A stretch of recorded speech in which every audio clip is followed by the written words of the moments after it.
You're listening to Win FM. It's about 21 minutes past 10 o'clock, and we have another interview today, a double interview like we had yesterday twice.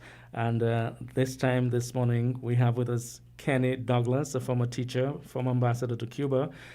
He's running in constituency number 5 against Deputy Prime Minister Sean Richards.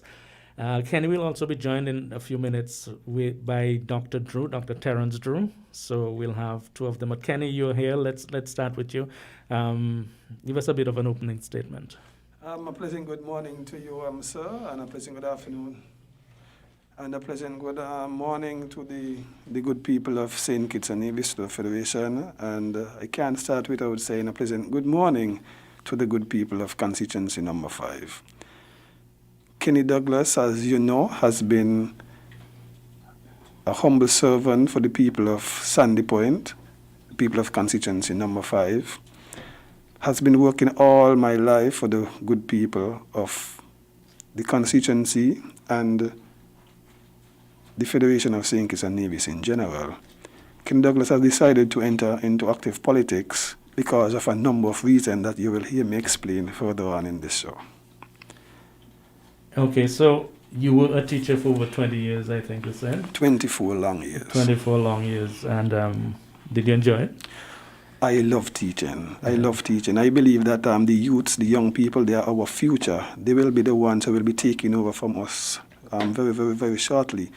So I believe that the best thing for us to do is to make sure we mold and develop and improve the lives of our young people so that they can take over from us in the not-too-distant future. So what made you move from that to taking a leap into politics?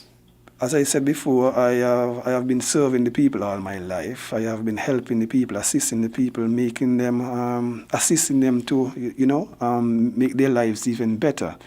And as you look at what is going on around your Federation of St. Kitts and Nevis and in your constituency, there is a thirst, there is a hunger that came out of me to see people improve, to see people develop.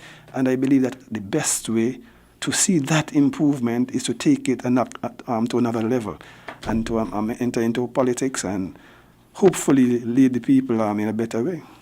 Now I'm told we can consider you the Shadow Minister for Sports, Youth and Culture? Sports, Youth and Culture, that's correct. Why that particular ministry? Even though I told you that I was a teacher for 24 years, I was also involved in sports all my life. When I started teaching in 1994, let me go back, in primary school and secondary school, I have always taken part in all sporting activities. Sports is my life. Even though I taught for 24 years, sports is really my life. I played cricket, football, basketball, all sport that you can talk about, track and field for the high school, for the primary school. Competed in inter-primary school, inter-high schools, played for the high school also in all the sporting disciplines. And at age 18 years old, I played for the national cricket team of St. Kitts and Nevis. In 1994, after finishing school, because of the hustle and bustle, my parents couldn't really look for all 15 of us, and it was very, very hard. 15 children, and football club. Yes, and football club. That's correct. Cricket club, and so I went straight into teaching from there in 1994. Taught at the DFB Primary School, and as I told you before, it was all about sports. Although I taught there, the DFB Primary School at the time had 73 children on its roll, and because of I was the person in charge of sports. Let me say that. And you see a rise in the participation, not just the participation, but the production, the performance of the primary school when it comes to sports in all areas, be it cricket, football, basketball, netball, track and field. And in 2002, the great Lloyd Lazar, he was the permanent secretary of sports at the time. And because of our performances, we rose from nowhere in the primary school. We came from nowhere, but every year you see a little improvement.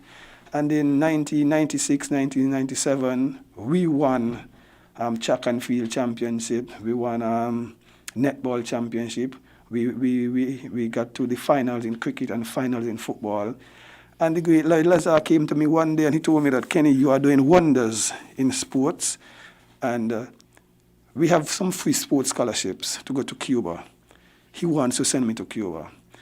And so I told him, give me a few days. I will think about it. I will sit down and talk to my family and we'll get back to you. And in 2002, I was off to Cuba on a physical education and sports scholarship.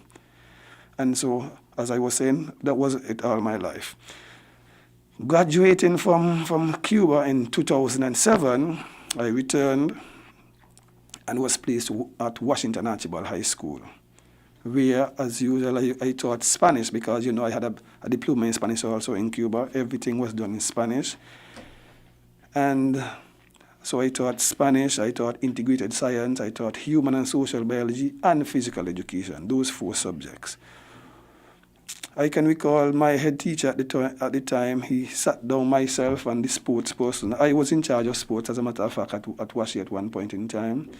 And the head teacher then told us that we have won all championships except the track and field inter-high school championships. And I can recall saying to him that all we want was support. Give us what we ask for, and we will bring to you inter-high school championship. And I want to say to the good people of St. Kitts and Nevis that we won that championship, and not just one. We won 3 consecutive inter-school high school championships. We won football championships. We won netball. We won both ladies football championship, also ladies and men. And so we did very, very, very well in sports, to the fact that I was named at one point in time the teacher of the year in Washington High School, Washington Archibald High School. I also won teacher of the year in DFB Primary School also. And I think I didn't even mention that they always had, at that point in time, the school of the year, the primary school of the year, when I was at DFB Primary School also. When we won it the first time, with 73 persons as our role, everyone said that was a fluke. It will not happen again. But with my leadership, when it comes to sports, we won it the very next year, because the very next year, we won netball again. We won the zonal meet for track and field. We got to finals in football and cricket once again. And we were again, the second year in a row, named the primary school of the year, DFB Primary School. So you're a winner in sports, you're a winner in education. What will make you a winner in politics? What will make me a winner in politics is that the people of Sandy Point, the people of the Federation of St. Kitts and Nevis, because there's so many things that I have not really said to you, because I told you I played for the national team, cricket. I coached the national team for cricket also, because on my return from college in 2007, I played cricket still, but not so competitive like how I did before. And so I was also named the coach of the national team. And there was a one-day tournament that we played, and St. Kitts got to the finals about 5 times and lost all 5 finals. The year when myself and Theo Clark, I think that you know Theo Clark was the manager at that time, I was the coach, and right away, the very first year, I won the championship as the coach of the St. Kitts cricket team with Theo Clark as the manager. We also won the 3-day tournament as the manager, and unfortunately, as soon as we won those 2 tournaments, the 2 tournaments that has been eluding us for the past years, we were fired right after. I don't know the reason. I can't tell you the reason, but you were too good, man. Maybe we were too good. So, but I want you to focus on the question: what will make you a winner in politics? All these things. That's what I was coming to. All these things that the people know that I am a winner for them. I will win for the people of Sandy Point. They know that I have been working all my life. This is not just no. I want to say I am not a Johnny come lately. Let me say that. They know that I have been working for them all my life. And as I said before, I want to take it to another level. When I see my students who I taught doing the right things and can't get jobs, big doctors graduating, coming home and going on PEP, not being put on the government payroll. when I see people in Sandy Point paying rent to 1,000 and these kind of money and can't afford to pay their rent. Every time I canvass my constituents, everyone is telling me about houses. I haven't a list now, it's gone up to 133 from yesterday. These are things that push me over the edge because you want to see people improve in life. You want to see people better their lives. And you think you can do that best with the Labour Party? I can deliver for the people of constituency number 5 and for the people of the Federation of St. Why the Labour Party, though? Why the Labour Party? The Labour Party has a legacy, an 88-year legacy serving the people. With the Labour Party is all about the people, and that is why I have decided to go with the Labour Party, because I have seen what Robert Llewellyn Batcher, Limmo, Southwell, come up to Dr. Denzel Douglas. I have seen what they have done for the people. I'm going to give you a big example. The Labour Party, for me, revolutionized housing in the Federation of St. Kitts and Nevis. And these are the type of things I love to see. I am a people's person, and I want to see people go forward. And I think that the best party to do it with is with the St. Kitts and Nevis Labour Party. So, sports, youth, and culture. What is that sector of the society like at the moment? Are you happy with the level of sports in St. Kitts and Nevis at the moment? What could you do to change it if the Labour Party wins and you become the Minister for Sports? I am not happy with what is going on presently. I think that the Ministry of Sports, they can be more involved in shaping the way for our sportsmen and our sportswomen. I think when it comes to our football league and cricket league and these things, the Ministry of Sports has to take a lead role with developing these people. They have to make sure that they are involved in it to a certain extent. Being into cricket and football, I realize that the Ministry of Sports is not too much involved with them. And one of the things that I will do is to make sure the partnership between the Ministry of Sports and the different sporting organizations, that we have a very, very, very good partnership so that we can push it forward. Most of our sportsmen and sportswomen, they are out there, they are playing it because they love it. They are not playing it because they can get incentives and these things from it. And what I want to bring to it, and I said it last night on our meeting, that we want to make sure that there are incentives for these people. There is something that will motivate them, that will push them to want to do it. I talk about the sports academy that we will introduce, we will establish when we get into power. I talk about the art and culture academy that we'll bring also. These are the type of things. Improvement in facilities. We want improvement in the football stadium there, and I will bring that to St. Kitts and Nevis. For years and upon years, we have been hearing about the indoor stadium. Basketball has been suffering for so many long years. Every time there is a basketball match, Sandy Point Pride, for example, versus Hitters, rain falls, bam, game is finished until 2-3 days or maybe a week. These are the things we want to eliminate. These are the things we want to resolve. We want to correct all of these things. And Kenny Douglas will provide an indoor stadium. And the indoor stadium will not just be for basketball, but the indoor stadium will be also for volleyball and netball and football, handball, all of these things. So this is what Kenny going to bring to sports. Also, I want to talk about our carnival. I am very, very disappointed in the way how our carnival has been run. And the thing about it, the present minister for carnival, he is a carnival man. He is a man who has been traveling all over the globe when it comes to carnival. And I am not seeing him bringing back anything substantial to help with the improvement of our carnival. And so these are things that we will definitely improve when we get into government. And I hope you are hearing me saying when we get into government this Friday. Because, I'm hearing you. I'm not worrying to say if. You're confident enough. Let's see what happens. Yes, of course. Because the people of St. Kitts and Nevis, we deserve better. And we will definitely receive better this coming Friday, 5th June. What about culture? Culture, well, we talk about the artists and the dancers, those persons. We have a lot of talent here in St. Kitts and Nevis, a lot of skills here in St. Kitts when it comes to that. We are going to bring the dance theater, as I said before. We are going to make sure that these persons who sing songs, we can be better. We can be better. We can be better when it comes to that. You see, Jamaica and Trinidad and these things with their soca artists and their reggae artists and their dancehall artists, we have talent just like the Trinidad and just like the Jamaica. We are going to harness that. We are going to make sure that these people can really push and excel, not just locally, but regionally and internationally also. So we are going to do that for the people. We are going to make sure they have proper studios that they can record their music and these things. We will have better artists. We will have people going on the world stage. So when they have the different music festival here and there, our persons, our artists also can go and represent St. Kitts and Nevis. How much support do you think you have in constituency number 5? I am very, very overwhelmed and very, very satisfied with this type of support I have in constituency number 5. As I said before, I am no Johnny come lately, and that is what you want for politics. You want somebody who have been working for the people all the time. They want people with integrity, people who is trustworthy, persons who are dedicated and committed, and that is what you are getting from Sandy Point, and that is the reason why I think that I have a lot of support. I will win constituency number 5 come this Friday, 5th June 2020. How much of a Johnny come lately is Dr. Terence Drew?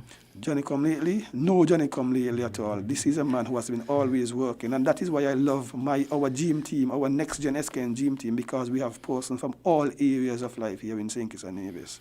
Okay, well, Dr. Drew has joined us. Dr. Drew, you're running in constituency number 8. Yes. Against the incumbent Eugene Hamilton. Just give us a brief opening statement. Yes, so just for those who may not know, I'm Dr. Terence Drew, medical doctor by profession, and I'm the candidate for the next gen SKN, St. Kitts Nevis Labour Party, for constituency number 8. I think that number 8 has been left behind in the last 5 years. Of the 16 things that Eugene Hamilton promised the constituency, he, I think, may have achieved maybe a half or one, to be fair to him. And I have the list here, which I'll go through given the opportunity. So it shows that the constituency would have been neglected due to lack of leadership, vision, and a direction. And therefore, I, Dr. Drew, I offer hope to that constituency. I'm saying to the people of constituency number 8 that I offer a plan, a program that will help the people of the constituency and move the constituency forward. And therefore, I'm asking them to give me the opportunity to serve them in the Parliament of St. Kitts and Nevis. And I would leave it there and allow you to ask any other thing. Now, he won the constituency in 2015. You were his opponent at the time? Yes, I was his opponent. What lessons have you learned from that? Well, I think one of the most important lessons is that you have to get to know the people, and the people must get to know you. I had a very short time to work that very large constituency, and that has taught me tremendous amount in terms of reaching out to people and getting to know them. Over the last 5 years, you would know, I didn't rest, I didn't go in hiding, I stayed in the constituency. Even when I lost, I went around and said to the people, thanks, and even those who did not vote for me, I thanked them for participating in the democratic process. And immediately after that, I started to work the constituency, to get to know the people, to continue my programs in the constituency, my football league, my basketball league, my elderly outreach program, my scholarship program, and the other things that I do. And I have gone to the funerals, I've gone to the weddings, I've gone to the graduation, and I've gotten to know the people. And in getting to know the people, that has, of course, fostered a relationship, and that will translate into support. Because the most important thing, I think, is that when the people get to know you, you can build that bond and trust, and from trust, you can create magic in terms of working with people and moving a constituency forward. So the number one lesson was to get to know the people in depth and understand their issues, represent them, and be honest with people and do your best to serve them so that they, with you, together, can move the constituency, community, and country forward together. What would you say are some of the key issues there? Well, I will say, listening to the people, housing is a serious issue in constituency number 8. We have gotten less than 100 houses by the Minister of Housing over the last 5 years in the largest constituency, which now has 6,940 people registered, maybe twice as much as yours. Twice as much. A very large constituency. How can you build less than 100 houses for the people? That is a dismal performance by Eugene Hamilton. Housing is a major issue. Agriculture is also a major issue because the farmers up in Green Hill, Fountain, and throughout the constituency, many of the livestock farmers would have lost their animals through a disease and got very little help. And also, they don't have water. As one farmer said to me, Dr. Drew, they said they're giving seed to plant here in a desert, so they have not received the type of support that they should have gotten. The other issue is jobs and the stimulus package that the Prime Minister put forward, which is a dismal stimulus package.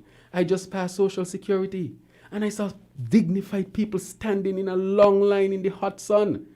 In this technological world where everything can be done on computers and cell phones, you have people on a line hoping to get a stimulus package of $1,000.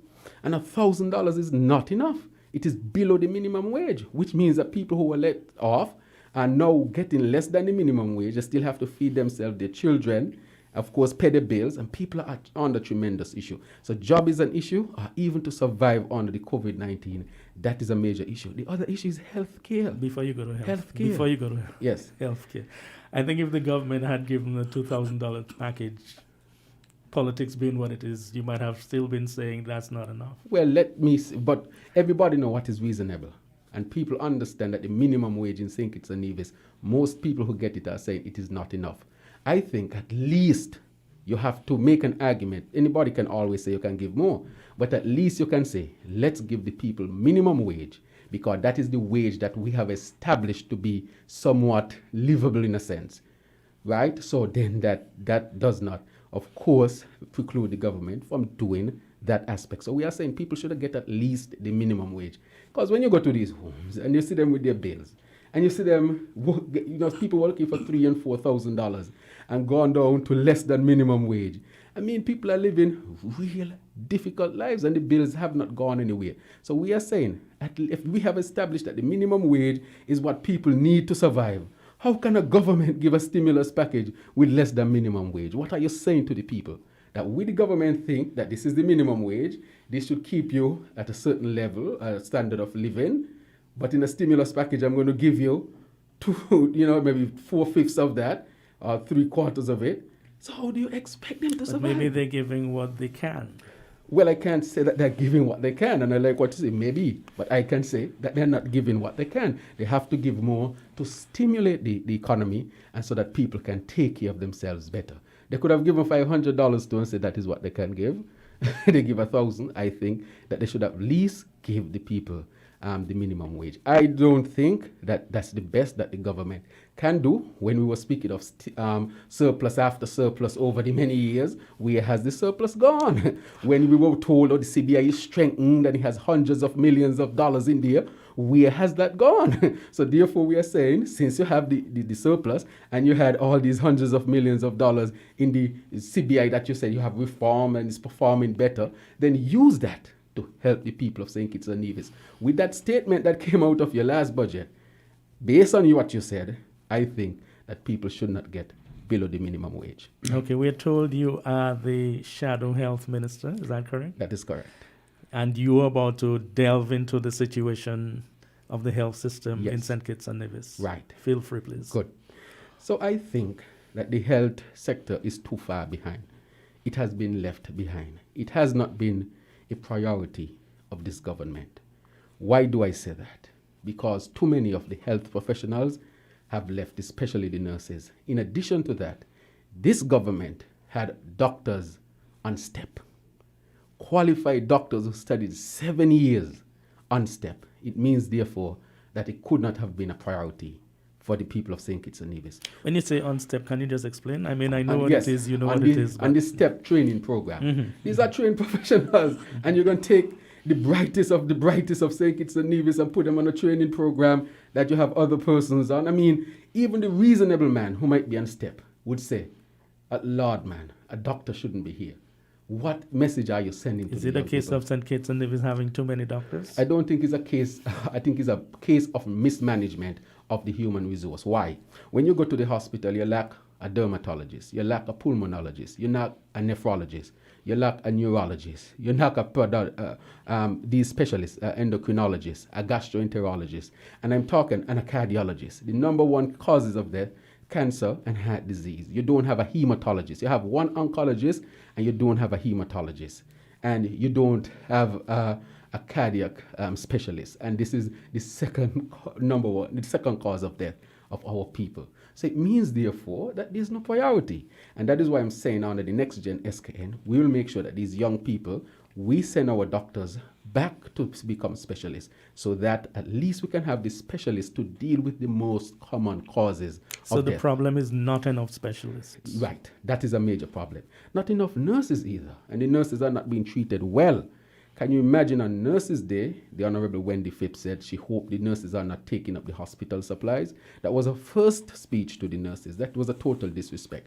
The nurses became demoralized and many of them left. And that is why we had to bring in so much nurses from overseas, such as the Philippines, because they left and refused to work under Wendy Phipps. So we will make sure that we take care of our nurses. We'll incentivize our young people to go to college, because we need nurses and become, nurses here in our But to college. be fair to the junior minister, this year, 1 or 2 months ago, she did indicate that the nurses were going to get a salary increase. Can you imagine? She said that 2 months ago.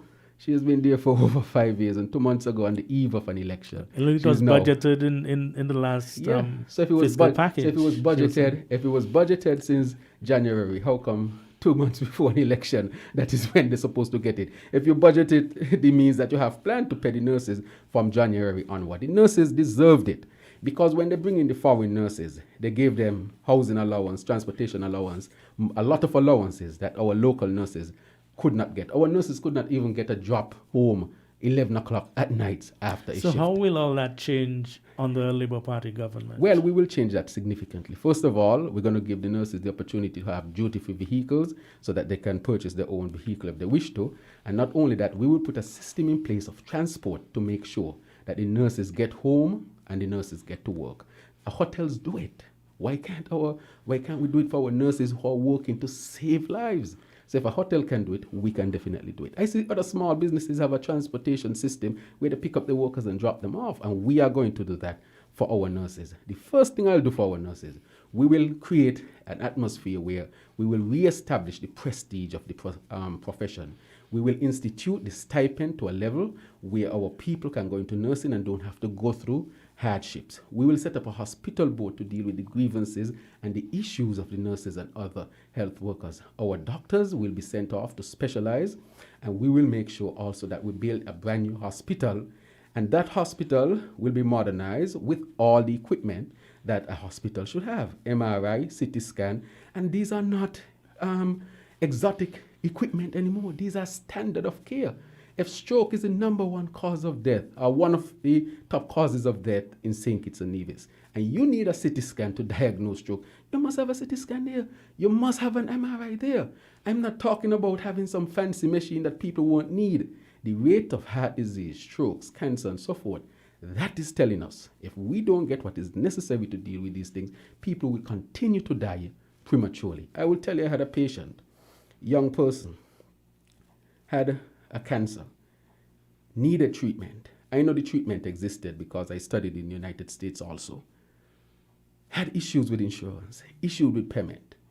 Had she had that opportunity to have that coverage and health insurance that she needed, she would be alive today. When she went, she had enough money to do the testing, already genetically mapped the cancer, and the treatment was there.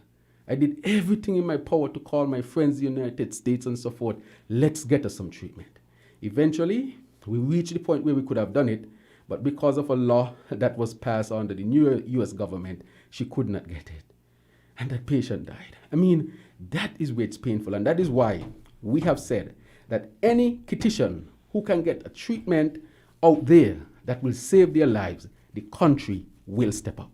There's currently a move to have a national health insurance. Well, it's being done by the incumbent. Well, that was his big promise last election.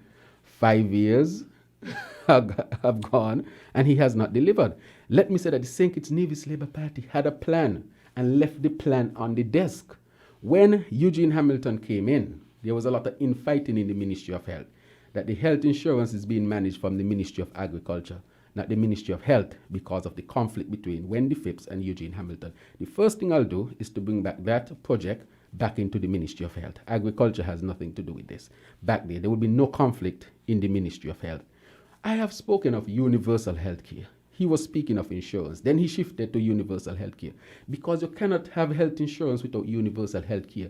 You will bankrupt the country. Universal health care means we have to strengthen our primary care system also, so that, and I sure the governor of Central Bank also spoke to this, that he said, if you don't have a good primary care system that is dealing with prevention and promotion of health, and really deal with a lot of the complications of diabetes, hypertension, cancers, and so forth, on the upper end, you will be spending too much and it can bankrupt your country. So that is why I spoke of a universal system and not just health insurance. Nonetheless, all those who don't have health insurance will get health insurance and have access to good, affordable health care. And the argument will be made that we need to increase the GDP proportion to health, because we're about 4%. We can't do it. The okay, we don't have a lot of time. Right. And that is partly your fault Yes. because you came a bit late. Yes. Just hold on a minute. Right. We'll get a final word from you in a few minutes. No but I problem. want to bring back Kenny Douglas. Kenny, what is the challenge for you in Constituency 5? What is going to be the main hurdle you have to overcome? The main hurdle. Two things. We have known Sandy Point, our constituency number 5, let me say that, to be a PAM stronghold. That, I believe, is the main challenge for me. It has been known as a strong PAM hole. In addition to that, our politics in St. Kitts, and I want that to be changed. It's such that people believe if my grandmother or grandfather, my parents are PAM, I should be PAM too, or vice versa. Labour, they should be Labour too. That is my biggest challenge in constituency number 5. So what I'm asking from them is not to think what my father, my mother, my grandparents were, what they were. I want you to look at both candidates, look at both parties, and make your decision from there. Because, as I said before, the people of Sandy Point knows that Kenny Douglas is a man for the people. Kenny Douglas has always been there, and that I believe is the main challenges. Now, one would assume that both you and Sean Richards have the best interest of the constituency at heart, and you want to work to make sure you do things well. How much are you guys opponents and rivals? Are you fierce rivals, or would one cooperate with the other if the situation arose to better the constituency? That is what politics should be. We come together and make sure that we do what is better for our constituency. I want to say to you, Sean Richard knows that Kenny Douglas is a man for the people. He knows that. I'm going to go back to 2010 elections. 2010 election, he ran against Norjan Wilson. The Sunday before, and we were very good friends. I want the people to know. Kenny speaks to everybody. But I want you to know that in 2010, he met me the Sunday before the elections, and he called me over. And when I went over, I said, "What are you saying now? You ready for your election tomorrow?" He said, "No, I'm not scared about tomorrow. I'm scared about when you come, because I know you will be next." So he knows that he might still beat you on Friday. Huh? He could still beat you on Friday. Anything is and retain the seat. Anything is possible, but I believe that the people of Sandy Point knows a good worker, a good servant when they see them, and they will deliver me. They will return me to the Parliament this coming Friday. Okay, Dr. Drew, you have about 3.5 minutes because we have voices coming up at 11 o'clock. I wanted to ask you, in relation to the current situation, the COVID-19 situation, you made a gesture a lot of people felt was in order. I'm referring to the test kits situation. Right. I'm being devil's advocate here, yes. So I will ask you. Yes. Were you doing that out of the goodness of your heart? Or were you hoping that it would gain political mileage for you? Or was it a case of both? Let me say this. There are a lot of things that I've done that I have not even spoken about with respect to help with the COVID-19 situation, right? So I would say that most of my actions with respect to this virus, they have been unknown to the general public because I have not spoken about them. Needless to say, I have done my part in assisting a lot of persons. I will say that. So my gesture, of course, just like anybody else can give, Mr. Amory gave, rightfully, he gave pastries and so forth, which was the correct thing to do. So everybody was giving. Why is it Dr. Giroux's? So tell us some of what you have done and you have not spoken about. So what I've done, I've given out a lot of masks to people, giving people masks when they couldn't get masks. I had patients who were diagnosed, who I was in constant dialogue and discussion with to help to manage their situation, because I'm a specialist in internal medicine. I have not spoken of those things you have asked me, so I'm mentioning them. The reason why I'm mentioning them to show that most of my actions have not been public at all. My donation to the government, like any other persons who donated, is a public donation. Everybody else had the opportunity to go to the task force. I think Mr. Amory went there and spoke of his contribution. Other persons were given that opportunity. I think it was the Rotary Club and so forth. They had the opportunity, but I was not given up that opportunity, and I did not really push for that opportunity because I understand how politics can be. But I think as a citizen, I did my part to contribute directly to them, and I did that, and everybody, people who contributed, made it public. I said I would make a contribution. Also, because people were calling me, asking me, so why are you not making any contribution? I said, I am making contribution, so, people don't know you're making contribution. And but so clearly, as a politician, you're doing things, but of course, you hope it will redound to support for you. I mean, you wouldn't be human if you didn't think that way. But the number one thing is at that time, especially when I came back home and I saw what was coming to the world, I said to myself, I have to do all that I can to help my people. That was the driving force.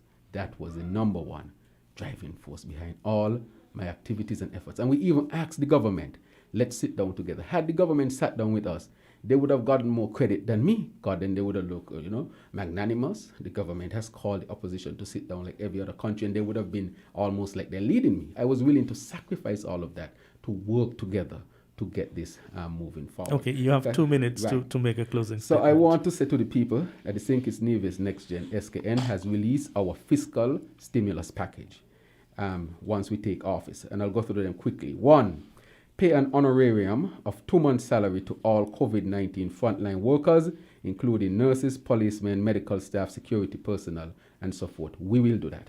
2 months moratorium. Other countries have compensated the frontline workers very well. We will do that. Pay a 15% increase to all government employees and pensioners retroactive the 15th of January, January 1st, 2020. A lot of people are hurting, and it's time now that as a high-income country that our salaries reflect that. Number 3, increase the monthly stipend to workers who have lost their jobs. We will increase it to $1,560 because, as I told you before, people should not get below the minimum wage. Below the minimum wage is not good enough. And give every household a credit note of $3,000 so that they can pay their electricity bill, water bill, NHC, and mortgages, because people are hurting and the government must stimulate the economy and help people. Relieve our students and past students of their monthly payment of principal and interest to the development bank over the next 6 months. We'll give them a debt relief. Our students a debt relief over the next 6 months. And the last one, increase the minimum level of age and disability pension paid by Social Security by 81%. And we will go from $430 per month to $780 per month. You did very well. You did very well. Thank you. We have 30 more seconds. One last sentence from you, Kenny. I want to say to the people of constituency number 5 that Kenny Douglas has put up himself to serve the people more in constituency number 5. I believe that the people of constituency number 5, they have been neglected, they have been rejected, they have been forgotten. We have no leader in Sandy Point. Sandy Point is in desperate need of leadership, and Kenny Douglas will provide that for you. So I'm asking the people of Sandy Point, constituency number 5, don't allow Sean Richards now to come after neglecting you for 5 years and fool you, using his own mantra, his own gimmicks and checks to fool you, the people, to vote him. I have to cut you off now. It's after 11. Yeah, so I just... And your one sentence turned into 3, 4, 5, 6. Asking the people to vote for Dr. Drew number 8. But Kenny Douglas, constituency 5, thank you very much. And Terence Drew, constituency number 8. Thank you very much. You're welcome, sir. You're welcome. You're welcome. You're listening to much. Win FM, and of course, coming up next is Voices, I think, with the maestro, Mr. Clive Bacchus. Thank you, Ken. Political paid broadcast. We're